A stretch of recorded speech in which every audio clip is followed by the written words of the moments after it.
Hey everybody, what do the girl from Uncle and 50s monster pictures have in common? Answer. I'll be talking about them both tonight in the edit room. Let's get into it.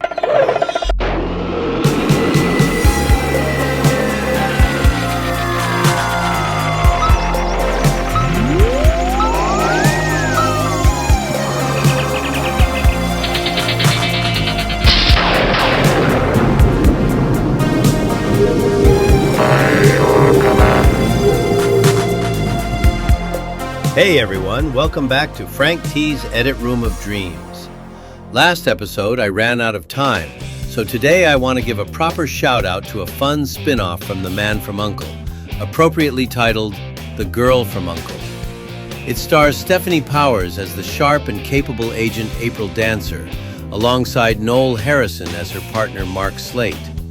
But first, let's step back into the 1950s. A golden decade that gave us some of the most iconic horror and sci-fi films ever made. From The Thing from Another World to It, The Terror from Beyond Space, these movies helped define the alien genre. Them brought us giant ants that perfectly captured the nuclear anxieties of the atomic age. Each of these films tapped into the fears of their time, which is why they remain timeless classics today. Sit back and let's get into it.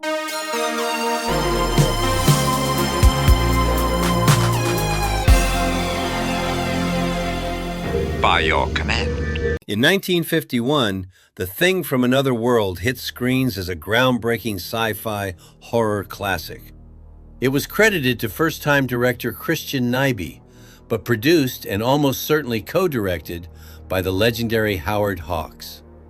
The film was adapted from John W. Campbell's novella, Who Goes There? It follows Air Force personnel at a remote Arctic research station who discover a crash-flying saucer and a frozen humanoid alien that's actually a dangerous vegetable-based life form. In the 1950s, filmmakers didn't have CGI. They had rubber, wires, sweat, and pure creativity. The monster was played by a young James Arness in a bulky foam rubber suit and heavy prosthetic makeup. After months of rejected designs, producer Howard Hawks finally told makeup artist Lee Greenway, "Make him look like Frankenstein." The result was a tall, bald, humanoid, plant-based creature. One of the most famous shots shows the creature's clawed hand reaching through a doorway. Pure practical effects, done in one take. They also pulled off something groundbreaking, one of the earliest uses of a stuntman actually set on fire for a scene. The fiery scene was shot with real flames, creating a shocking and unforgettable moment for audiences of the time. James Arness was so embarrassed by the costume that he skipped the Hollywood premiere and refused to tell anyone he was even in the movie. When the final version was released, the studio darkened all the monster scenes to hide his appearance. Maybe he knew Marshall Dillon was waiting for him. Nah, watch the skies.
Now we'll take a quick trip back to 1958, when a small independent crew created a sci-fi classic on a budget of just $100,000.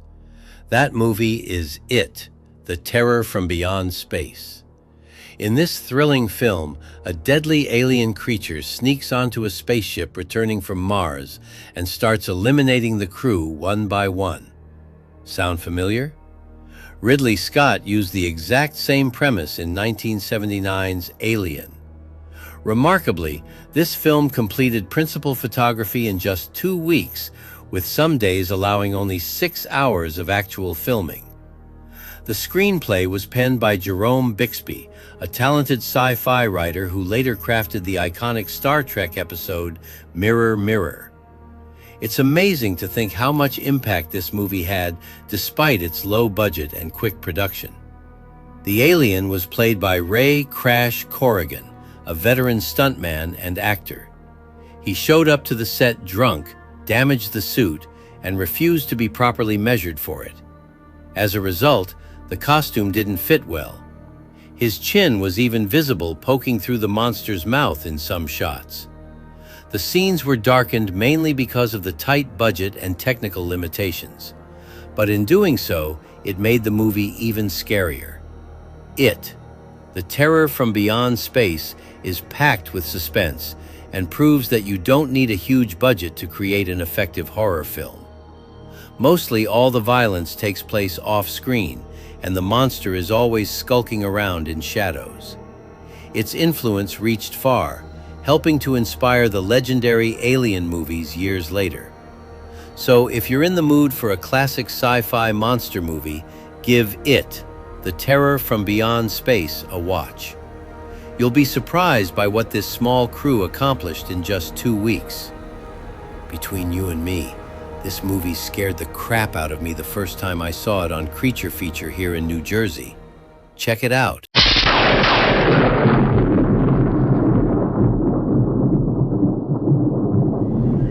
Welcome to Altair 4, gentlemen. I am to transport you to the residence.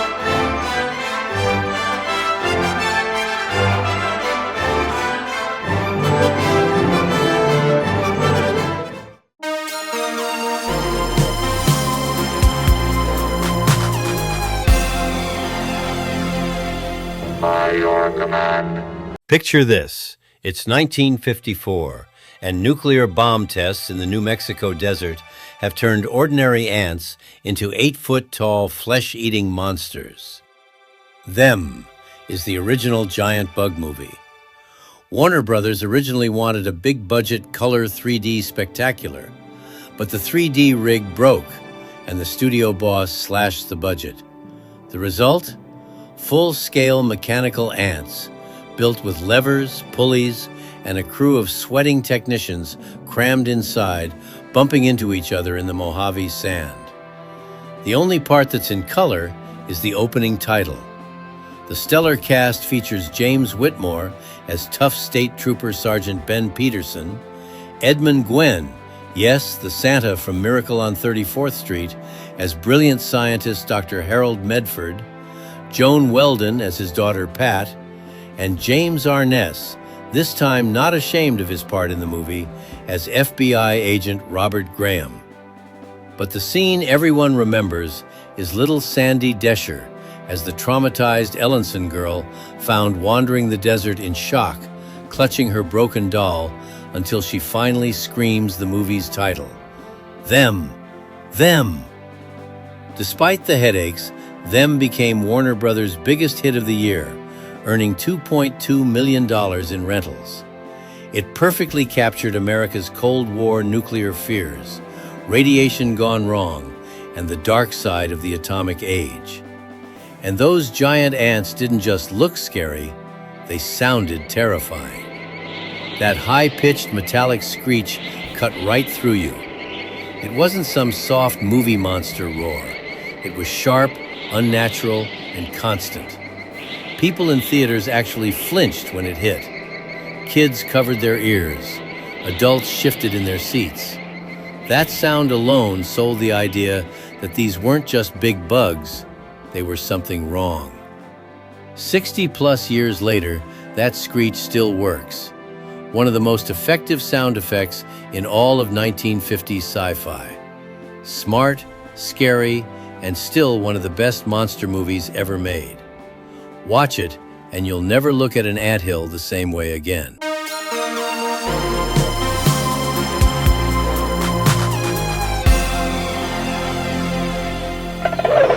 In 1966, at the height of the spy craze, NBC spun off a new series from their big hit The Man from U.N.C.L.E., appropriately called The Girl from U.N.C.L.E. The show centered on the stylish and capable April Dancer, played by Stephanie Powers, teamed with British agent Mark Slate, played by Noel Harrison. It was designed to be lighter, campier, and more fashion-conscious than the original, targeting younger female viewers with mod 60s outfits and a girl power vibe. One important link between the two series was Leo G. Carroll as Mr. Waverly. He reprised his role as the head of U.N.C.L.E., appearing in several episodes to give the spin-off continuity and connect the two shows. Even Robert Vaughn guest starred a few times. Why was it made? NBC wanted to cash in on the enormous popularity of The Man from U.N.C.L.E. and expand the franchise. Was it successful? Unfortunately, no. It only lasted one season, 22 episodes. While Stephanie Powers was charming, the show struggled with weaker writing and never found the right tone. Why did it fail? The spy craze was already cooling off by late 1966. The show felt too silly compared to the original, and when The Man from U.N.C.L.E. was canceled at the end of the season, the girl from U.N.C.L.E. had little chance of survival. Still, it's a fun footnote in 1960s television, one of the earliest attempts at a female-led TV series.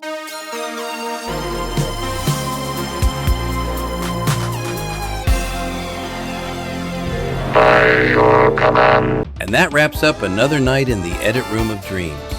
These classic films remind us that the best stories don't need a massive budget, just imagination, heart, and the courage to try something new.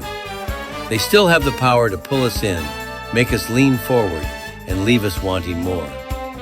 Next time, we'll be asking the producers of Sequest DSV, Space 1999, and The Star Lost, what in hell's bathroom happened to you guys? So keep creating, keep building, keep dreaming. I'll see you right here in the Edit Room.